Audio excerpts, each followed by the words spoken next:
معراج کی بات کرنے کا تو اب وقت آیا ہے، اس لیے کہ معراج کا سارا واقعہ تو مسجد اقصیٰ کے گرد گھومتا ہے۔ سبحان الذی اسریٰ بعبدہ لیلا من المسجد الحرام الی المسجد الاقصیٰ۔ حضور نے معراج کی رات مسجد اقصیٰ میں نماز پڑھائی تھی، اور ایک بار پھر سے طیبہ سے فلسطین میں آ، راستہ دیکھتی ہے پھر مسجد اقصیٰ تیرا۔ ایک بار حضور گئے تھے مکے سے مسجد اقصیٰ، اور پھر حضور فرماتے ہیں جب میں واپس گیا نا تو کفار نے جو کہ مسجد اقصیٰ دیکھی ہوئی تھی تو مجھ سے پوچھنا شروع کر دیا کہ مسجد اقصیٰ کی کھڑکیاں کتنی ہیں، دروازے کتنے ہیں، پلر کتنے ہیں۔ جب انہوں نے سوال جواب کیے تو حضور فرماتے ہیں کہ رب کریم نے مسجد اقصیٰ کو اٹھا کے میرے سامنے رکھ دیا۔ میں دیکھتا جاتا تھا، بتاتا جاتا تھا، کہہ لوں بات کر لوں۔ ایک دفعہ حضور مکے سے مسجد اقصیٰ آئے، اور ایک دفعہ مسجد اقصیٰ میرے نبی کی زیارت کے لیے مکے گئی، حضور کی زیارت کے لیے مکہ شریف گئی۔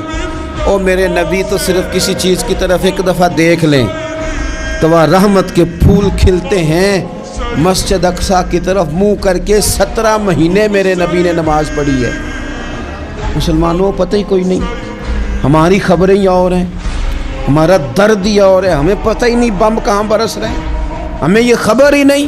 اور میں اس دور میں تقریریں کر رہا ہوں جہاں سوتوں کو جگانا نہیں پڑتا، جاگتوں کو جگانا پڑتا ہے۔ سیانے لوگوں کو سمجھانا ہمارے ذمہ لگ گیا، کیا کرے؟ اس قوم کو سکھانا پڑتا ہے جسے پتہ سارا ہے، لیکن جان بوجھ کے آنکھیں ہماری بند ہیں۔ یہ مولوی کو بات کرتا تو لوگ کہتے دیکھو مولوی گالی دیتا ہے، لیکن اگر قائد اعظم محمد علی جناح کہے کہ اسرائیل امریکہ کی ناجائز اولاد ہے تو پھر تو تمہیں ہضم کر لینا چاہیے نا، پھر تو لیبرل کو بھی ہضم ہونا چاہیے نا کہ قائد اعظم نے کہا ہے، اور اس ناجائز بچے کو تم نے اتنی طاقتیں دے دی کہ وہ مسلمانوں کے قبلہ اول میں نماز پڑھنے والوں کو بھی نہ بخشے۔ کہاں گئی تمہاری وہ انسانی حقوق کی بڑی بڑی تنظیمیں، کدھر گئی؟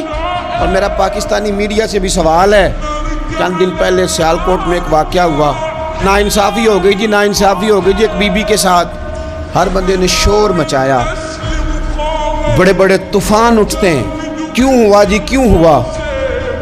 مسجد اقصیٰ کی توہین ہو گئی تو پھر طوفان کیوں نہیں اٹھا؟ ٹاک شو کیوں نہیں ہوئے؟ بحثیں کیوں نہیں ہوئی؟ میں اس موم بتی مافیا کا کیا کروں؟ ان لبرل لوگوں کا کیا کروں؟ ان کے سپورٹروں ووٹروں کا کیا کروں؟ ان سیاسی جماعتوں کے کارکنوں کو کیا نام دوں کہ جو ان فضول بحثوں میں تو وقت ضائع کرتے ہیں، اور وہ مسجد اقصیٰ جس کے بارے میں میرے نبی پاک صلی اللہ علیہ وسلم سے ایک صحابیہ نے پوچھا تھا، یا رسول اللہ مسجد اقصیٰ میں نماز پڑھنا کتنا کو بہتر ہے باقی نمازوں کے مقابلے میں؟ تو حضور نے فرمایا 1000 گنا بہتر ہے۔ بی بی عرض کرنے لگی، سونیا میں جا تو نہیں سکتی، دل بڑا کرتا ہے۔ حضور نے فرمایا جا نہیں سکتی تو وہاں تیل ہی بھجوا دے، جس میں حاضری لگوانے کی حضور بات کریں جس مسجد میں۔